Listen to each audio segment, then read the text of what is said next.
Have you heard of the Snowtown Murders, also known as the Bodies in Barrels murders, remain one of Australia's darkest criminal cases. Between 1992 and 1999, a string of gruesome killings terrorized South Australia, exposing a web of violence, manipulation, and sadistic cruelty that shocked the nation.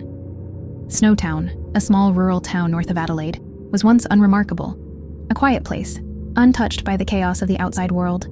That changed in May 1999, when police uncovered barrels filled with decomposed human remains inside a disused bank vault. The grisly discovery unraveled a chilling truth. A group of men, led by John Bunting, had carried out a calculated series of murders, targeting those they deemed undesirable. At the center of the killings was Bunting, a charismatic yet deeply disturbed man who viewed himself as an enforcer of twisted justice. He loathed pedophiles and homosexuals, though his motives ran deeper than mere prejudice. His hatred became an excuse for his insatiable hunger for control and cruelty. With him were Robert Joe Wagner, his devoted accomplice, James Vlasakis, a vulnerable young man drawn into the darkness, and Mark Hayden, who helped cover their tracks. Together, they lured victims, many of them marginalized, disabled, or falsely accused of crimes, into a nightmare of torture and death. Their methods were brutal, calculated to prolong suffering. The victims were manipulated, degraded, and ultimately murdered, their bodies stuffed into barrels of acid in a grotesque attempt to erase the evidence.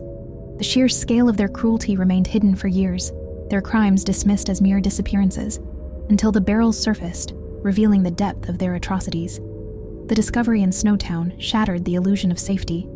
Authorities, initially slow to connect the disappearances, faced harsh scrutiny. How could so many murders go unnoticed? How did such a monstrous network persist in the shadows for so long? The answers pointed to manipulation, fear, and a failure of the system to protect the vulnerable. The trials that followed were among the most harrowing in Australian history. In 2003, John Bunting and Robert Wagner were sentenced to life without parole. James Vlasakis, having cooperated with authorities, received a 26-year sentence, while Mark Hayden was imprisoned for his role in concealing the crimes. Justice, though served, could not erase the scars left on the victims' families and the community at large. Even now, the name Snowtown conjures images of unspeakable horror. The town itself struggles with the legacy of its unwanted infamy, forever linked to one of Australia's most disturbing crime sprees. The Snowtown Murders are a grim reminder that true terror often lurks not in the darkness of the unknown, but in the depths of the human soul.